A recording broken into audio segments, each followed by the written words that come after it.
Hell in a Cell is one of the showpiece matches in WWE. For this video, we want to take you through the behind the scenes info regarding the famed stipulation. We got from Vince the edict that day that there would be no color in the match. And I had put together this whole thing in my head that involved color. I was mad. And I remember saying to Vince that day, this is the most disappointed I've ever been. From how the Cell matches came together, to planned spots that never came to fruition. I had an idea where I was going to jump off the top of the cage onto Triple H and the Un-Americans, who were my minions at the time. I climbed to the top of the cage, looking up, that's not too bad. You get up there looking down, you're like, there's no way I'm jumping off this thing. We'll also highlight injuries, controversies, and questionable booking decisions that went down inside the Cell, all of which will be explained by the wrestlers themselves. I came through that curtain and I was ready to strangle Vince McMahon. These are the backstage stories behind the Hell in a Cell match. I had hepatitis when I was 19 years old. Shit happens, but I split my head open on the cage and figured, what the hell. Later on, more blood tests come back where it's like, okay, there may be an issue here. Whatever Undertaker thinks is fine with me. I don't care. Shane McMahon has performed two famous Hell in a Cell spots in more modern times, but Shane actually played a key role in two previous big Cell bumps back in the day, including during the 6-man Armageddon Hell in a Cell in 2000. With all the star power involved in the match, Rikishi was the odd man out in many respects, so it was important he did something impactful to stand out. But once the big spot was pitched to him, he wasn't sure how he was going to take a backwards bump off the Cell onto a flatbed truck below. That was until Shane O'Mac showed him how to do it. Rikishi told the story to kayfabe commentaries. But when he told me backwards, I think that's where we had a problem there. Shane McMahon actually climbed this cage and actually convinced me that it was easy to do. And this kid went up to the top cage and he actually took the bump. Not once, but twice. Wow. When it came time for the show, the tow truck, the bed that came out there for the practice, didn't have these rails. As the show was going, they backed up the truck, and it wasn't the same truck that came out there. It was a truck with rails. Now, mentally, I got kind of nervous now, because if I didn't hit my cue the right way, I would have landed on that rail. I could have seriously got injured. Taker kind of guided me the right way, and when he went to set me off, I kind of looked at him and said, hey, tell my family I love them.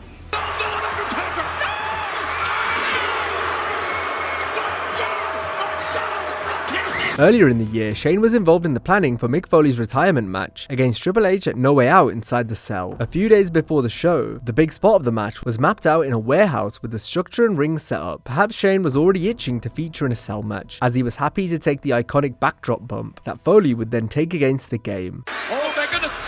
Oh my God! The cage broke! The ring broke! And Cactus Jack has broken in half! Shane McMahon must have taken that bump 3 times in a row. Okay. Without any fear or hesitation whatsoever. See, Shane's fearless. I might be courageous because I act in the face of fear. Shane's fearless. He wasn't concerned at all. Here you go, boom. I didn't think it was a perfect bump because I thought I went through awkwardly and I thought I had my hands out and I thought I went butt first. I would have liked to have landed flat. And I thought the gimmicking was too much to where it looked like I landed on a pillow. My first thought when I hit was, didn't hurt enough to look good. Okay. Didn't knock the wind out of me, and maybe slightly. Sticking with Mick Foley, and we'd be remiss not to mention the most iconic Hell in a Cell match and moment ever, occurring at King of the Ring 1998, when The Undertaker sent Mankind off the top of the structure through the Spanish announce table below.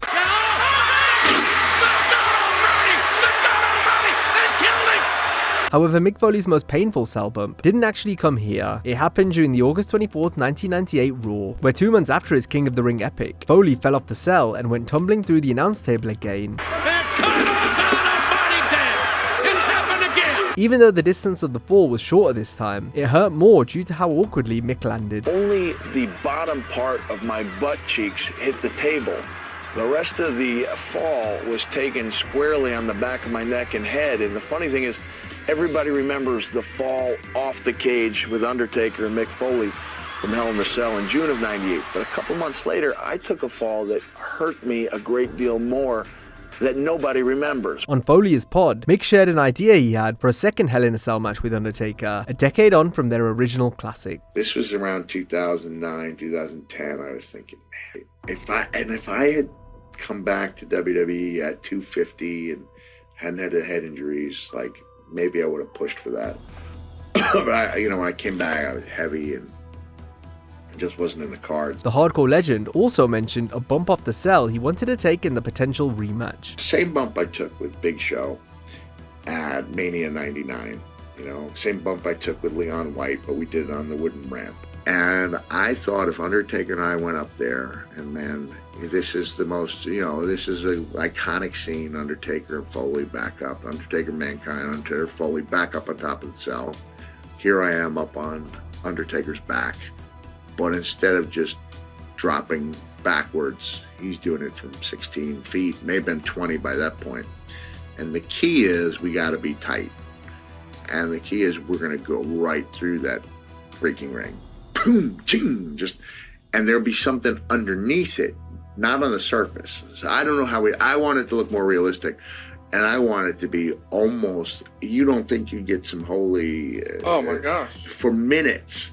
And then when that first hand, whoever it was, comes up out of there, I don't know how you finish from there. Or maybe that's just the end of it, but that was the big bump. Two stretcher jobs. Two stretcher jobs. And I'm getting the buzz because again, it's crazy. Yeah, I still believe I could have done it, and it would have been the greatest bump in the history of professional wrestling. Foley tells the story of another painful cell moment, as again we go back to No Way Out 2000 versus Triple H. Here, the Hardcore Legend's signature elbow drop was done with a steel chair, but disaster struck because of the short distance between the ring and cell wall. The move legitimately hurt the game too, as he almost got knocked unconscious with his body visibly twitching. Look real closely at my nose area. I basically broke my own nose while dropping an elbow on Triple H. It's a good thing his nose didn't break, or we both may have drowned. Another spot that went wrong in the No Way Out match, and ultimately had to be nixed, involved the chair on top of the cell. The problem was Foley couldn't throw the chair far enough to reach the structure. Stop. What is he doing? Look out. There you go. Oh, he's so weak. Mick spoke about the botch in his second book, Foley is Good. With the fire in my eyes, I picked up a metal chair and flung it up on top of the cell. No, I didn't. I tried, but the chair came up short. I'd cleared it by several feet earlier in the afternoon, but apparently the 20+ minutes of intense action had drained the strength from me. 3 more times I tried, and 3 more times I failed. Each one accompanied by collective groans of disappointment from the crowd. I needed a chair up there. Its presence was essential to my future cell plans. I began scaling the cage to the delight of the fans while I tried to formulate a plan B. I wish I had the chair, but I decided to resort to an old standby, a kick to the nuts. Foley kept trying to throw a chair to the top of the cage. I wouldn't make it. I did make it up there like 6 times in a row before the show ever started. So it was like, okay, I'm 6 for 6. That's going to be no problem. But I was just worn out. And I remember I got that chair and it's like clanging right off near the top. And I also understand there are fans there. So if I throw this thing with it bounces out. Yeah, it bounces out. Or if I just throw it up and it drifts right, I'm going to have, I could injure somebody. So I'm trying to get it up there. It's not. It's like I felt like we needed that chair up there for whatever reason, although we used the barbed wire 2x4. Following the retirement match with Mick, Triple H took on the moniker of Mr. Hell in a Cell, due to appearing in so many of them. Although the game in Chris Jericho's clash at Judgment Day 2002 is one of the more forgettable cell matches because it came off the heels of some of the best and most famous ones, there was in fact a planned spot that would have certainly made the contest memorable. However, Jericho got cold feet, which he revealed during an Inside the Ropes live show. If you went to a Hell in the Cell show, if you're on the ground looking up, you're like, that's not too bad. I mean, it's high, but it's not that high. I had an idea where I was going to jump off the top of the cage onto Triple H and the Un-Americans, who were my minions at the time. I climbed to the top of the cage, looking up, that's not too bad. You get up there looking down, you're like, there's no way I'm jumping off this thing. Because everybody looks this big. Like up there, it's supposed to be like, there's no way. With the cage jump off the table, Chris and Triple H instead wanted to make their bout different to the cell matches that came before them. The thing I really am proud of for that Hell in the Cell is it's the first one that didn't feature a crazy bump off the top of the cage. That was kind of a Hell in the Cell standard. So we said, let's make this match a bridge to where people don't expect to have someone fall off every time. Because sooner or later, you can't do that all the time, Jericho and Hunter still did the finish on top of the cell, but the fact they went up there to begin with had fans thinking someone was coming off.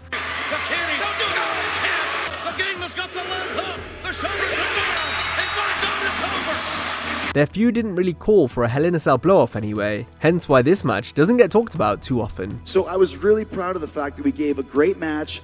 Once again, the bridge between having to take this crazy stump bump just because it's what you do in a Hell in a Cell, and then having, okay, now we have gone on top of the cage, and I believe for the next few Hell in a Cells, they actually stayed inside the cage.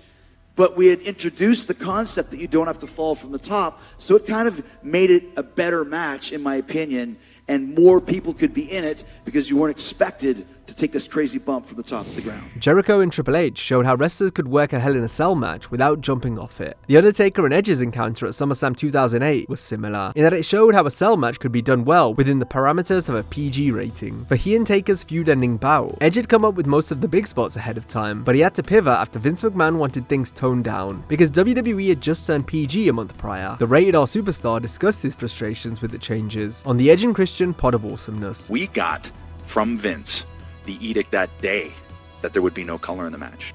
And I had put together this whole thing in my head that involved color. And I was mad. And I remember saying to Vince that day, this is the most disappointed I've ever been. He said, I trust you two to be able to set the template for what a Hell in a Cell will be going forward. And I was like, oh, well, shit. I thought this is the culmination of a 1.5 year angle. There has to be that. There has to be color. And I wasn't thinking further down the road, the bigger picture, all of the things that Vince has to think about. And in hindsight, he was right. Despite the constraints, Edge and Taker ended up having one of the last great Cell matches for a few years. This is due to the concept becoming more and more watered down as time went on. If you couldn't jump off the cell anymore, and you couldn't get color, then the stipulation loses a lot of the magic. Plus, the next year it became its own pay-per-view, and would start to feature feuds which had no business being contested in Hell in a Cell. The Hell in a Cell matches at the self-titled pay-per-view were largely forgettable until 2013, when Daniel Bryan challenged Randy Orton for the WWE Championship, with Shawn Michaels as the special guest referee. Bryan's storyline versus Triple H and the Authority had plenty of heat going in. However, the finishes on pay-per-view often fell flat. The Cell clash with Shawn as the ref was no different. In the end, Michaels superkicked his former wrestling student, Bryan, to give Orton the win.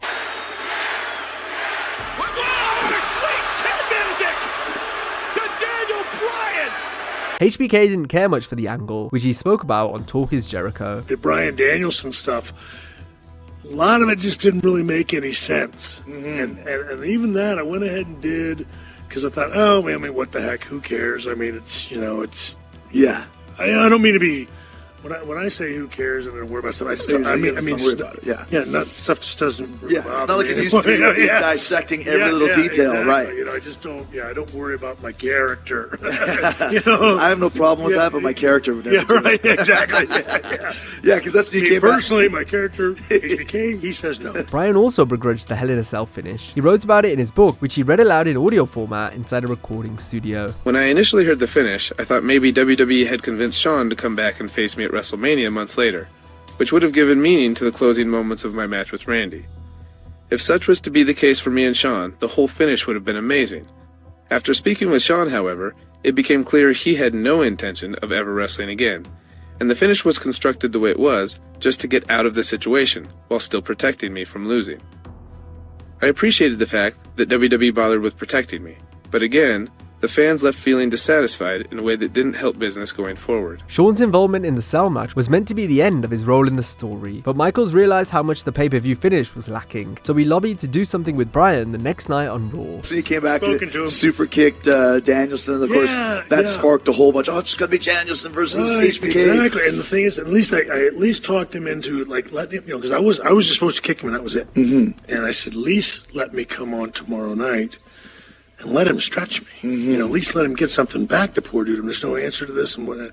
You know, it's like, well, you know, okay. I mean, we didn't know you'd be available Monday. And it's like, well, I mean, I'd like to do this for him, yeah. Another questionable creative decision in the Cell came when Edge defeated Demon Finn Balor at WrestleMania 39. WWE were only using the Rated R Superstar part-time, so fans thought Finn should have won. However, Vince McMahon had just regained power within the company after being ousted the previous summer, so the decision for Edge to go over was a late call made by Vince after Balor had originally been scheduled to get the victory. This was reported by Fightful, who also mentioned that Edge had been pushing waiting for Finn to beat him. The match is also remembered for the temporary stoppage, which saw Balor receive medical attention after getting busted open from a ladder shot. Finn described the injury and the moments immediately afterward while chatting to Chris Van Vliet. And he starts throwing it, but I guess I turned at the wrong moment. And then, no problem, I'll just put my hands up and block it. But it's a ladder, it's not a chair. So like the rungs were here and here, and it just went right through my hands. And in that moment, my brain couldn't understand why it was still coming towards me because my hands were up. No doubt about it. The Pioneer! God almighty! I was like, oh, that stung, but it's fine, you know? So I'm just selling on the ring. And then referee Sean Bennett comes over and he goes, buddy, you okay? I said, yeah, I'm fine. He goes, what day is it? I said, it's WrestleMania, dude. I said, you sure you're okay? I said, yeah. I said, dude, you're carved open. The doctor's going, dude, you're split open. Like, we got to staple it. At this point, then the camera like comes around and it's here. And I guess they were just shooting, but it wasn't live. But I can't see if the red light's on or not because like I'm looking at the doc. So I start saying to her, staple it, staple it. Because I go into demon character, right? To where the Doc Michelle just goes like, Balor getting busted open was seen to there and then, but one controversy surrounding Blood in the Cell didn't come to the forefront until after the match occurred. We're referring to when The Undertaker fought Randy Orton at Armageddon 2005. Randy's father, Cowboy Bob, got involved in the action and was cut open the hard way while brawling with Taker. You handed a cookie jar. Bob ended up bleeding directly onto the Phenom during the exchange. The problem was that Bob had been diagnosed with hepatitis C when he was young, though showed no symptoms thereafter. He'd essentially forgotten about it, and the hep C wasn't initially flagged on any of the tests he did during his WWE physical. Later on, more blood tests come back, and after the fact, not before the fact, but after the fact, where it's like, okay, there may be an issue here. The Undertaker later came back negative when he got tested after the Cell match. Bob, however, was taken off TV following the match and released 2 months later. In an interview provided by Title Match Wrestling, Bob said he didn't know if there was still heat between him and Taker over the incident. I had hepatitis when I was 19 years old, and my body beat it, so I've got the antibody. You know, they seem to take that pretty seriously. I myself can't give somebody something I don't have, but I can understand where people would be very upset and everything about that. Whatever Undertaker thinks is fine with me. I don't care. Shit happens, but I split my head open on the cage and figured, what the hell. We're back there in the back, and I just told him, hey, for 30 years I've been doing this, and there hadn't been no problems. I don't have the virus. And like I said, if I don't have it, I can't give it to you. Our final entry looks at, without question, the worst Hell in a Cell match in history, as Seth Rollins and The Fiend battled to a no contest in 2019. This came after Seth appeared to get DQ'd for attacking his opponent with a sledgehammer.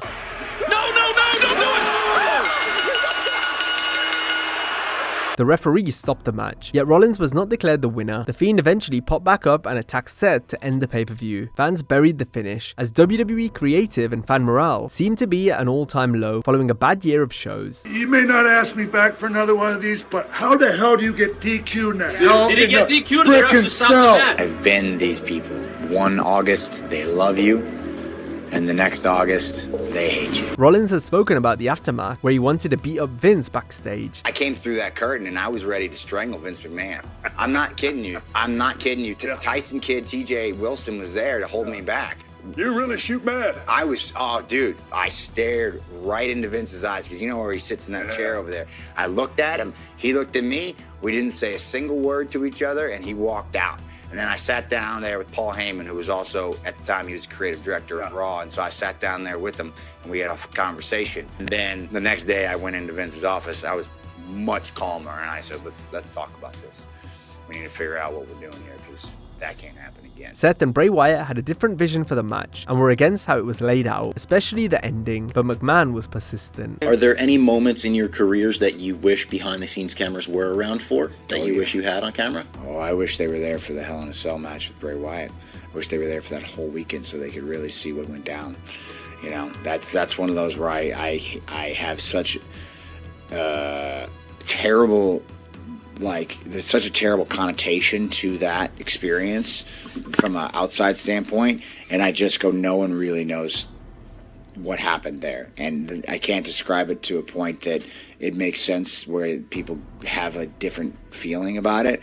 If you could have seen that from start to finish that week, all the way up till the end of that match, and the next day, like I think people would have a different, maybe, I don't know, appreciation, but a little different, be a little more empathy maybe. The chairman appeared to enjoy the negative crowd response, as he made the announcers stay at the desk even after the show ended. By this point, the fans in attendance had begun throwing debris which was hitting the commentators. And Vince is skipping, like he's giddy.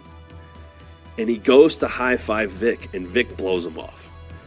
And I found out that Vince made the commentators stay out there, and Sacramento and that crowd was so pissed. They're throwing stuff, and and I think Vic was upset about that. Like, why are you leaving me out there to get pelted with crap? And Vince, like, loved the crowd reaction. Now, if you enjoyed this video, be sure to check out our similar video on wrestlers who had infinite aura in one moment. Hope you have a great day, and I'll see you next time.